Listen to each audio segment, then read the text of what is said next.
नमस्कार, आप देख रहे हैं न्यूज इंडिया। आपके साथ मैं हूं निदा अहमद। बुलेटिन की शुरुआत करेंगे बड़ी खबर के साथ। आपको बता दें कि संसद सत्र के दूसरे चरण का आज चौथा दिन है और बस थोड़ी ही देर में सदन की कार्यवाही जो है वो शुरू होगी। और लेकिन सदन में आज भी हंगामे के आसार है। 3 दिनों से सदन में लगातार हंगामा जो है वो जारी है, क्योंकि अडानी मुद्दे को लेकर विपक्ष जो है वो एकजुट हो रखा है। अडानी मुद्दे पर जेपीसी की मांग विपक्ष लगातार कर रहा है। तो अहम खबर, बड़ी खबर अब से थोड़ी ही देर में, क्योंकि 11 बजे का वक्त जो था वो है कार्यवाही के शुरू होने का, तो अब थोड़ी ही देर में जो कार्यवाही है वो शुरू होगी। लेकिन देखना होगा कि जिस तरीके से 3 दिन से लगातार हंगामा जो है वो देख रहे हैं, अब ऐसे में आज जब संसद की कार्यवाही शुरू होगी तो क्या सुचारू रूप से चल पाएगी कार्यवाही, ये बड़ा सवाल है। तो आज अभी थोड़ी देर में बस सदन उसी तरह से उनका कोई विश्वास नहीं है। वो हैबिचुअल ऑफेंडर है। कभी वो बात करते हैं कि ये स्टेट जो है उसका अलग रोल होना चाहिए, सेंटर का अलग रोल होना चाहिए। कभी वो कहते हैं कि यूरोप और अमेरिका को यहाँ आकर हस्तक्षेप करना चाहिए। कभी वो सिखों के ऊपर अटैक करते हैं, कभी माइनॉरिटी के ऊपर अटैक करते हैं। इसको मैंने कहा है कि वो हैबिचुअल ऑफेंडर है और उसको बिहारी शब्द में कहा जाता है मनबड़ू या ढीठ। तो वो मनबड़ू भी हैं और वो ढीठ भी हैं। और उनको चूंकि संसद में कोई भी उसके आन बान शान प्रतिष्ठा के बारे में कोई जानकारी नहीं है और उनको प्रजातंत्र में कोई विश्वास नहीं है, तो इसीलिए वो आए वो जाएं। कैजुअल लीडर के बारे में क्या बात कर रहे हैं?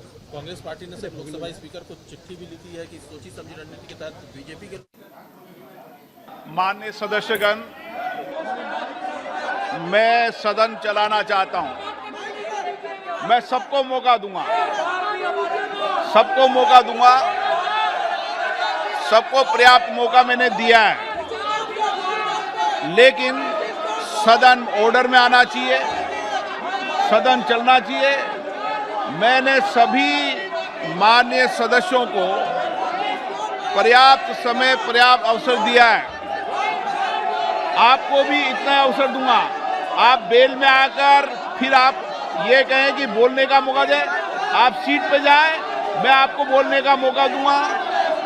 हाउस ऑर्डर में आएगा, मैं आपको मौका दूंगा। इधर बात नहीं करते।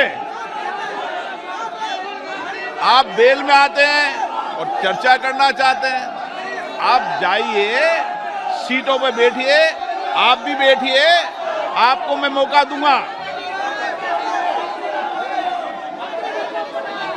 आप सदन नहीं ना चलाना चाहते, बजट पे चर्चा नहीं करना चाहते, प्रश्नकाल पे चर्चा नहीं करना चाहते, नारेबाजी करना चाहते हैं, क्या उचित है ये? मैं उनको भी कहूंगा बैठिए, आपको भी कहता हूं बैठिए, मैं आपको मौका दूंगा। आप सीट पे बिठाइए, अपने लोगों को सीट बिठाए, मौका दूंगा आपको। आप बाहर जाकर चर्चा करते हैं, मौका नहीं देते और बेल में आके नारेबाजी करते हैं, गलत गलत। संसद की मर्यादा होती है, हम मर्यादा को बनाए रखें। हम सबको मौका देंगे। सदन की कार्रवाई 2 बजे तक के लिए स्थगित की जाती है।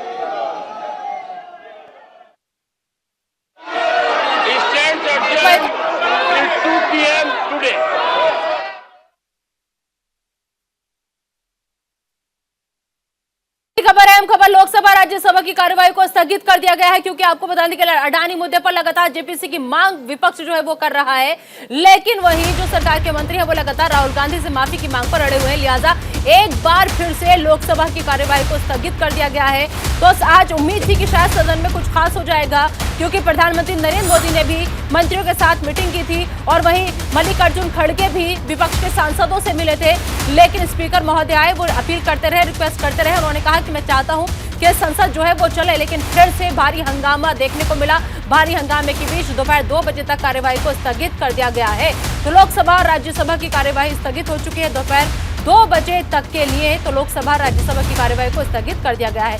भारी हंगामा लगातार जारी था। भारी हंगामे के बीच एक बार फिर से यह फैसला जो था वो लिया गया और अब देखना होगा कि 2 बजे जब बजट सत्र के दूसरे चरण में संसद भवन में रोज हंगामा ही हमें देखने को मिल रहा है। एक दिन भी लोकसभा राज्यसभा की कार्रवाई जो है वो ठीक से नहीं चल सकी है। हर दिन हंगामा होता है और हंगामे के चलते आज एक बार फिर से दोपहर 2 बजे तक के लिए दोनों सदनों की कार्रवाई को स्थगित कर दिया गया है। तो अब 2 बजे तक देखना होगा कि 2 बजे जब सदन की कार्रवाई शुरू होगी तो क्या एक बार फिर से हंगामे की वेट आज का दिन भी चढ़ेगा या फिर आज कुछ बात हो पाएगी और सदन सुचारू रूप से चल पाएगी। तो संसद के बजट सत्र का दूसरा चरण जो है वो लगातार हंगामे की भेंट चढ़ रहा है। लोकतंत्र का मंदिर कही जाने वाली संसद में पूजा तक नहीं हो पा रही है। आलम यह है, हर रोज कार्यवाही शुरू होते ही शोर शराबा जो है वो शुरू होने लग जाता है, शोर शराबा होता है और फिर स्थगन की खबर सामने आ जाती है। तो लोकसभा हो या फिर राज्यसभा, दोनों सदनों में यही हाल हो रहा है। पक्ष और विपक्ष कोई भी पीछे हटकर सदन चलाने को तैयार नहीं है। तो अहम खबर, बड़ी खबर आपको बता दें कि कांग्रेस सांसद राहुल गांधी के लंदन वाले बयान पर बीजेपी हमलावर है। वहीं विपक्ष के पास अडानी से लेकर जांच एजेंसियों के कथित दुरुपयोग का मुद्दा है। संसद भवन के बाहर का नजारा भी कल हमने देखा कि किस तरीके से किसी छावनी से कम नजर नहीं आ रहा था और आज जैसे ही सदन की कार्रवाई शुरू हुई फिर से हंगामा देखने को मिला। अब सवाल यह है कि क्या संसद के भीतर सिर्फ हंगामा होता रहेगा या कुछ काम भी होगा।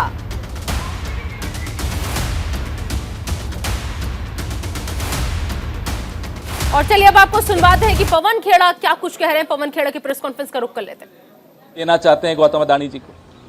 गौतम अडानी जी की वजह से देश के नौजवानों को रोजगार मिला या नहीं मिला वो तो आप जानते हो। इस देश के कैबिनेट को जरूर रोजगार मिल गया, हर मंत्री को बोलने का मौका मिल गया। नहीं तो फीते भी प्रधानमंत्री काटते थे, श्रेय भी हर चीज का प्रधानमंत्री लेते थे। अब धन्यवाद हो गौतम अडानी जी का कि मंत्रियों को बोलने का मौका मिल रहा है। एक मंत्री थी, हैं अभी भी, जब वो गैस सिलेंडर पर बैठती थी यहां सड़कों पर, तब वो मंत्री नहीं थी। अब गैस सिलेंडर का दाम बढ़ जाता है तब नहीं बोलती, तब वो सिली सिली बातें करती रहती। गौतम अडानी पर जो ही बात आई उन्होंने भी कल प्रेस वार्ता की। कानून मंत्री, कानून के अलावा हर चीज पर बोलेंगे। आज उन्होंने भी मुंह खोला। तब नहीं मुंह खोला था जब उनके अपने राज्य में चीन घुसता चला आ रहा था। एक गांव बसा दिया चीन ने उनके राज्य में, तब नहीं बोले थे। आज वो भी बोले। जेपीसी की मांग गौतम अडानी पर, हिंडनबर्ग रिपोर्ट पर कांग्रेस जब भी करती है, ये ध्यान बटाने के लिए संसद भी नहीं चलने देते। ये इतिहास में पहली बार हो रहा है कि रूलिंग पार्टी संसद नहीं चलने दे रही। क्यों नहीं चलने दे रही? क्योंकि डर है कि संसद के भीतर रिंग मास्टर गोगो का कोई नाम नहीं ले ले। घबराहट इसी बात की है कि कहीं जेपीसी की मांग नहीं कर दे राहुल गांधी। कहते हैं देश का अपमान कर दिया। याद है अरुण जेटली जी कहते थे भाई बाहर अगर प्राइम मिनिस्टर ने कुछ बोला है देश के लिए तो क्या गैग ऑर्डर है, क्यों नहीं बोलेंगे कि 60 साल में कुछ नहीं हुआ। ये अरुण जेटली जी कहा करते थे। लेकिन जिनके दोस्त इतने मजबूत हों उनको सब माफ। विदेश में कैम्ब्रिज यूनिवर्सिटी में भारत के छात्र पॉलिटिकल रिसर्च करते हैं, हर तरह की चर्चा करते हैं, गूढ़ चर्चा करते हैं। जो हमारी ये एक हफ्ते में जो डिग्री ले आती है ना मंत्री, इन लोगों को नहीं समझ में आएगा। वहां अगर लोकतंत्र की के सामने जो चुनौतियां आई हैं उस पर कोई चर्चा हो रही है तो लोकतंत्र को मजबूत करने की कवायद है।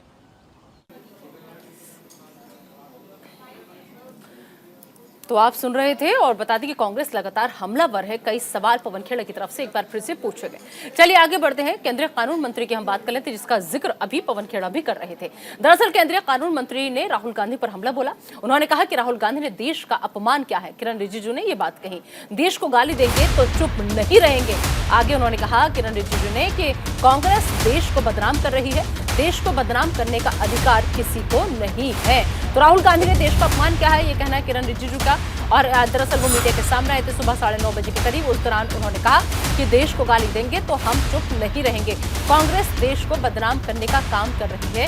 तो किरण रिजिजू एक बार फिर से राहुल गांधी पर हमला बोलते हुए नजर आए और उन्होंने कहा कि देश को बदनाम कर रहे हैं, लेकिन देश को बदनाम करने का अधिकार किसी को नहीं है। राहुल गांधी ने देश का अपमान किया है केंद्रीय कानून मंत्री किरण रिजिजू का। राहुल गांधी पर यह हमला, सुनवाते हैं आपको क्या कहा किरण रिजिजू ने। राहुल गांधी या कांग्रेस के नेता अपने हिसाब से जो भी काम करते हैं, जो बोलते हैं, वो उनका मर्जी है, लेकिन देश को गाली देने का, देश को बदनाम करने का किसी को अधिकार नहीं है। ये किसी का मर्जी नहीं हो सकता है। राहुल गांधी जो भी बोलता है, अपने पार्टी कांग्रेस पार्टी को नुकसान होता है तो हमें कोई आपत्ति नहीं है।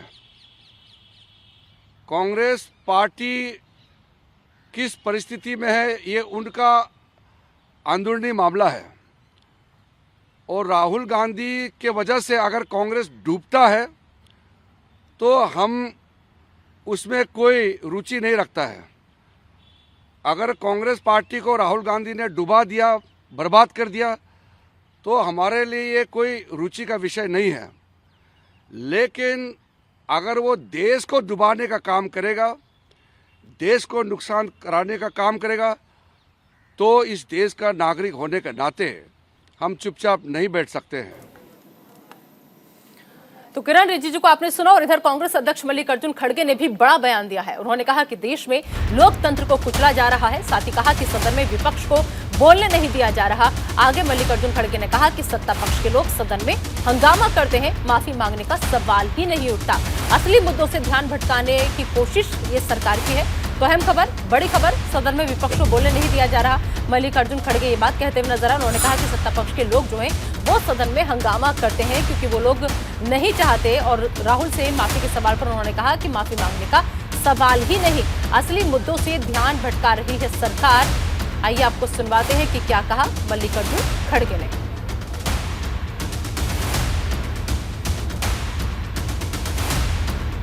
डेमोन्स्ट्रेट कर रहे थे, लेकिन किसने रोका? वो भी महिला कांस्टेबल्स को हमारे सामने रख के उन्होंने हमारे को रोकने की कोशिश की। और ये जो है अदानी का इशू ये बंद करने के लिए या उस पर चर्चा नहीं होना और उनके फेल्यूअर्स जो है पार्लियामेंट में डिस्कशन नहीं होना, ये उनका मंशा है। कभी सुने आप? रोज उठ के रूलिंग पार्टी के लोग ही गड़बड़ करते हैं। सरकार के लोग पहले ही उठते हंगामा, माफी मांगो, माफी मांगो। ये क्या है? क्या इंस्टिगेट, खुद इंस्टिगेट कर रही सरकार और दूसरों को डेमोक्रेसी जो बात सुनाती है। माफी मांगने का सवाल ही नहीं। और चले बढ़ते हैं, बात कर लेते हैं उमेश पाल हत्याकांड से जुड़ी बड़ी खबर की। आपको बताएं कि उमेश पाल हत्याकांड में एक और बड़ा खुलासा हुआ है। शूट आउट केस का एक और सीसीटीवी फुटेज सामने आया है। सुरक्षाकर्मी पर बम फेंकने का वीडियो जो है वो सामने आया है। दरअसल सीसीटीवी में गनर पर बम फेंकते हुए गुड्डू मुस्लिम जो है वो नजर आ रहा है। आखिरी दम तक संघर्ष करते दिखा उमेश। वीडियो में अतीक का बेटा असद भी नजर आया। तो बड़ी खबर, अहम खबर, सीसीटीवी में गनर पर बम फेंकते हुए गुड्डू मुस्लिम जो है वो साफ नजर आ रहा है। शूट आउट के केस का एक और सीसीटीवी जो फुटेज है वो सामने आया है। और देखिए कैसे उमेश जो था वो आखिरी दम तक संघर्ष करता रहा और साथ ही साथ वीडियो में अतीक का बेटा असद भी नजर आ रहा है। तो उमेश पाल हत्याकांड में एक और बड़ा खुलासा, शूट आउट केस का एक और सीसीटीवी फुटेज सामने आया है, जिसमें आप देख सकते हैं कि कैसे सुरक्षाकर्मी पर बम फेंकने का ये वीडियो है जो सामने आया है। सुरक्षाकर्मी आगे भागता हुआ नजर आ रहा है और पीछे पीछे देखिए सीसीटीवी फुटेज जो सामने आया है वो उसमें सब कुछ नजर आ रहा है। और उमेश पाल हत्याकांड में यूपी एसटीएफ को बड़ी सफलता लगी है। अतीक अहमद गैंग का गुर्गा जो है वो दबोचा गया है। एसटीएफ की हिरासत में महमूद उर्फ गुड्डू राइफल है। कौशाम्बी के निवारी गांव से दरअसल गुड्डू राइफल को पकड़ा गया है। तो बड़ी खबर, अहम खबर, उमेश पाल हत्याकांड में एक और सफलता, जिसमें अतीक अहमद गैंग का एक गुर्गा और दबोचा गया है। क्योंकि आपको बता दें कि एसटीएफ की हिरासत में फिलहाल महमूद उर्फ गुड्डू राइफल जो है वो आ चुका है। एसटीएफ ने इसको पकड़ने में कामयाबी हासिल की है। कौशाम्बी के नेवारी गांव से दरअसल गुड्डू राइफल को पकड़ा गया है।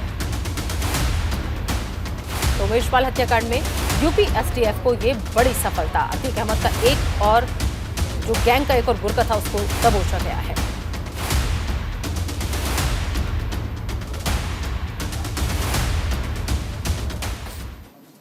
चलिए बढ़ते आगे और अब बात कर लेते हैं तेजस्वी यादव की। आपको बता दें कि सीबीआई के समन को तेजस्वी यादव ने चुनौती दी है।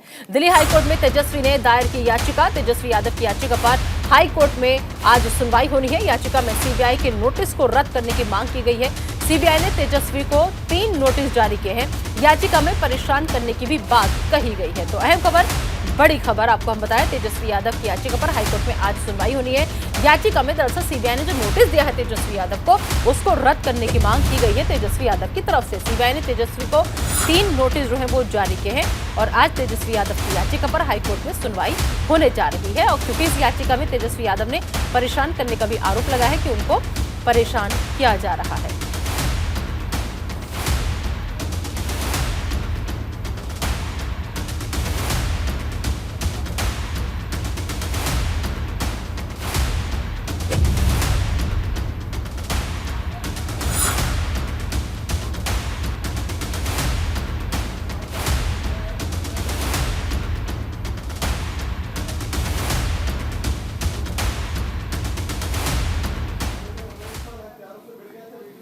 और चलिए अब आपको समझा दें कि तेजस्वी की याचिका में क्या है। दरअसल तेजस्वी की याचिका में कहा गया है कि सीआरपीसी की धारा 160 के तहत नोटिस केवल उस व्यक्ति को जारी किया जा सकता है जो उस पुलिस थाने के स्थानीय अधिकार क्षेत्र के भीतर स्थित है या फिर आसपास के पुलिस स्टेशन के भीतर है। इसलिए जारी किए गए नोटिस सीआरपीसी के प्रावधानों, विशेष रूप से धारा 160 का घोर उल्लंघन है। जब वो पटना में रह रहे हैं तो सीबीआई उन्हें दिल्ली में समन जारी कर रही है। यह कानून की अवहेलना है।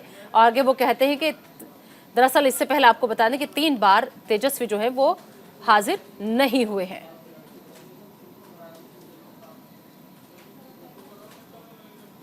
तो आपने अभी जाना कि आखिर जो याचिका दाखिल की गई है तेजस्वी यादव की तरफ से, उन्होंने क्या कुछ कहा है। लेकिन अब आपको बता दें कि दरअसल ये पूरा मसला क्या है और ये पहली बार नहीं है जब तेजस्वी यादव को बुलाया गया है, क्योंकि 3 बार हाजिर नहीं हुए तेजस्वी। सीबीआई ने इस महीने तेजस्वी यादव को 3 बार का नोटिस जो था वो दिया था।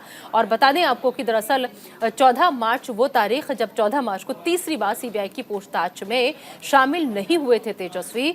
और उससे पहले की अगर हम बात करें, 14 मार्च की भी हमने बात की, लेकिन 14 मार्च से पहले जो तारीख थी इससे पहले वो थी 4 मार्च और 11 मार्च, क्योंकि 4 मार्च और 11 मार्च को भी पूछताछ के लिए तेजस्वी यादव को बुलाया गया था और वो तब भी हाजिर नहीं हुए थे। तो 3 बार अभी तक तेजस्वी जो है वो हाजिर नहीं हुए हैं। और हाजिर न होने की वजह उन्होंने पत्नी की तबियत खराब होने का हवाला दिया था कि पत्नी की उनकी तबियत खराब है, यह हवाला देकर के वो पेश नहीं हुए थे। और सबसे बड़ी बात, पूरा जो मामला है वो है नौकरी के बदले जमीन घोटाला। इसी मामले में उनसे पूछताछ होनी है और अभी भी उन्होंने याचिका दाखिल की है। तो चलिए आगे बढ़ते हैं। बीआरएस नेता की हम बात कर लेते हैं। आपको बता दें कि बीआरएस नेता की कविता आज ईडी के सामने पेश होंगी। दिल्ली शराब नीति मामले में दूसरी बार उनसे पूछताछ की जाएगी। बता दें कि 11 मार्च को 9 घंटे तक ईडी ने उनसे पूछताछ की थी। ये कविता पर मनी लॉन्ड्रिंग का भी आरोप है। दिल्ली शराब नीति मामले में तेलंगाना के मुख्यमंत्री केसीआर की बेटी की कविता से ईडी दोबारा पूछताछ करेगी। उन पर मनी लॉन्ड्रिंग करने का आरोप है। मंगलवार को कविता ने ईडी से पूछताछ के विरोध में सुप्रीम कोर्ट में याचिका दायर करके तुरंत सुनवाई करने की अपील की थी, जिससे कोर्ट ने 24 मार्च को सुनवाई करने के लिए स्वीकार कर लिया, लेकिन उन्हें पूछताछ में राहत नहीं मिल पाई। इससे पहले ईडी कविता से 11 मार्च को 9 घंटे पूछताछ कर चुकी है। रिपोर्ट्स के मुताबिक इस दौरान उनसे हैदराबाद के बिजनेसमैन अरुण रामचंद्रन पिल्लई के बयानों के बारे में भी पूछताछ की गई थी। पिल्लई को इसी केस में गिरफ्तार किया गया है। उसे साउथ ग्रुप का फ्रंटमैन कहा जाता है। माना जाता है कि वो कविता का करीबी है। उनके बयान को मनी लॉन्ड्रिंग एक्ट PMLA के तहत दर्ज किया गया था।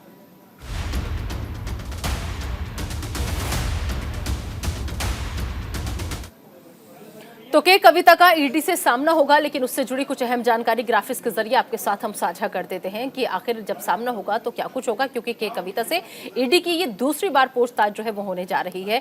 और आपको बताने कि दरअसल दिल्ली की शराब नीति आपको याद होगी, क्योंकि दिल्ली की शराब नीति मामले में दूसरी बार के कविता से पूछताछ जो है वो ईडी की टीम करने की तैयारी में करने जा रही है। तो के कविता का ईडी से एक बार फिर से सामना होने जा रहा है। बता दें आपको कि के कविता पर मनी लॉन्ड्रिंग का भी आरोप है और और भी कई आरोप जो है वो के कविता के ऊपर लगाए गए हैं। आपको बता दें कि इससे पहले, आज के दिन से पहले अगर हम बात करें तो 11 मार्च वो तारीख जब 11 मार्च को के कविता से करीब 9 घंटे तक की पूछताछ की गई थी। और अब एक बार फिर से आपको बता दें कि उनसे पूछताछ की तैयारी में ईडी ने अपने सवालों की फहरिस्त जो है वो तैयार कर ली है। ईडी के सवालों का जवाब एक बार फिर से के कविता को देना होगा। तो अब बता दें, अब 24 मार्च को सुप्रीम कोर्ट में अहम सुनवाई होनी है। सुप्रीम कोर्ट में याचिका दायर करके तुरंत सुनवाई करने की अपील की गई थी। और साथ ही साथ आपको हम बता दें कि जो के कविता के वकील हैं उन्होंने सुप्रीम कोर्ट में तत्काल सुनवाई का अनुरोध किया था और इसकी याचिका पर 24 मार्च को सुनवाई अब की जाएगी। तो दरअसल अब सुप्रीम कोर्ट भी इसमें दखल दे रहा है और उनकी याचिका पर 24 मार्च को सुनवाई होगी। लेकिन अब के कविता के ऊपर क्या आरोप है ये भी आप समझ लीजिए।